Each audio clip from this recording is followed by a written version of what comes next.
Hey guys, today today बहुत ज्यादा गर्मी है और ये है भैंस क्लास 10th में है। सब्जी क्लास 10th में है। इसको अभी पढ़ना चाहिए तो ये फिल्म देख रहा है, वो भी लैपटॉप का सही इस्तेमाल कर रहा है।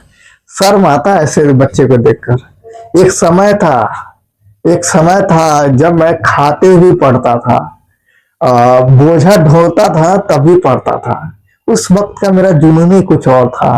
अभी भी जुनून है पढ़ने का, लेकिन काम का बोझ और काम की थकावट में शरीर को इतना थका देता है, माइंड को इतना उलझन में डाल देता है कि मैं पहले जैसा पढ़ नहीं पाता हूँ।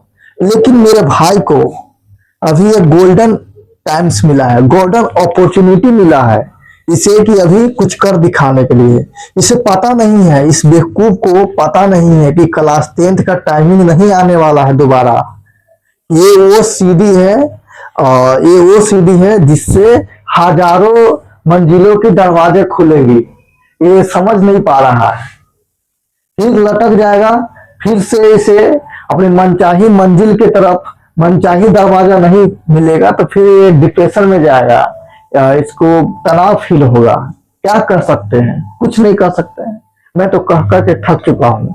मैं इस पे हाथ नहीं उठा सकता, मैं इसको फोर्स नहीं कर सकता, पर मैं इसको समझाने का प्रयास में रहता हूँ। मैं इसे ही नहीं बल्कि ढेरों ढेरों स्टूडेंट को समझाना चाहता हूँ कि क्लास 10th है ना, ये दरअसल एक डोर है। इस डोर से आपको हजारों मंजिलें, हजारों गोल्स के दरवाजे खुलेंगे, जिसमें आप अपने मनचाही गोल्स को चूज कर सकते हो। अगर इस दरवाजे को आप नहीं पार कर पाए और अच्छे ढंग से नहीं कर पाए तो फिर आपको एक ही गोल मिलेगा, एक ही मंजिल मिलेगा, जो आपका मनचाही हो भी सकता है, नहीं हो सकता है, आपको जबरदस्ती में जाना ही पड़ेगा। तो अपने आप को झोंक दो, क्योंकि एक शायरी मुझे याद है, लग चुकी है कलम, अब खुद को आग में झोंकना होगा। तो इसका मतलब है कि आपको वक्त मिल गया है, ऑप्शन मिल गया, आप उसको करने में पूरी तरह झोंक दो। आप कोई एक्सक्यूजेज मत छोड़ो, कोई बहाना मत छोड़ो कि भाई मैं फिल्म देखने में लग गया था, ओ पापा ने मुझे ये दे दिया, अरे घर में ये काम दे। अरे बहाना तो हम भी बना सकते हैं जी, पर करने वाला बहाना नहीं बनाता। लाखों बहाने को पीछे छोड़ अपने काम में डूब जाता है। हाँ, मैं चाहता हूं कि भाई तुम इंटरटेनिंग करो, माइंड रिलैक्स करो, पर वो मेन नहीं होना चाहिए। अभी मेन आपका स्टडी होना चाहिए। स्टडी में डिस्टर्ब ना हो, स्टडी आप कर पाए, और उसको कोई बाधा बन रहा है, जैसे कि आप पढ़ रहे, माइंड आपको थक गया, कल मैं नहीं पढ़ सकता, तो माइंड को चार्ज करने थोड़े कुछ रील्स देख सकते हैं, मूवी देख सकते हैं, ठीक है। लेकिन जैसे आपको माइंड रिलैक्स हो जाए, चार्ज हो जाए, तो फिर आपको अपने स्टडी पे कंटिन्यू हो जाना चाहिए। ये नहीं करना कि मूवी देख रहे बस माइंड को चार्जे करते जाइए, फिर फुल हो जाएगा, फट जाएगा, फिर पढ़ते रहिएगा। कहने का मतलब है कि सिर्फ चार्जे नहीं करना है, बस थोड़ा चार्ज करिए फिर लग जाइए।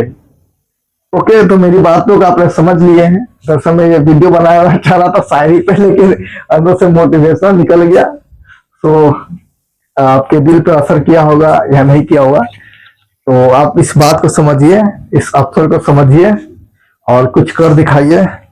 और बहाना आपको नहीं बनाने आ रहा है, कुछ नहीं कर पा रहे हैं, करना नहीं चाह रहे हैं, सोचे कि बहाना से काम चला लेंगे, तो बहाना आपका दिमाग लाखों देगा। तो आप सोच भी लिए होंगे, चल भाई पढ़ेंगे नहीं, कम नंबर आएगा तो बहाना है ना मेरे पास, ये बहाना दे देंगे, कोई और बहाना दे देंगे, किताब नहीं था, टीचर ने बढ़िया से नहीं पढ़ाया, फिर मेरे पास साइकिल नहीं था, ढेरों बहाना आप बना लीजिएगा, ठीक है। लेकिन उस बहाने से लोगों को बस सहूलियत मिलेगी, अच्छा कोई बात नहीं, कोई बात। लेकिन एक्चुअल में नुकसान आप ही को है, क्योंकि बहाना से भले दूसरों को दिलासा दे दीजिए भाई चलो भाई इसको उतना नहीं मिल पाया इसलिए नहीं कर पाया, लेकिन एक्चुअल फाइनल नुकसान आप ही को है, समझ रहे। इसलिए कोई काम को आप नहीं करते हैं और बहाना पे टाल लेते हैं, तो फाइनल नुकसान आपको ही है। ओके, तो ये वीडियो खत्म होती है।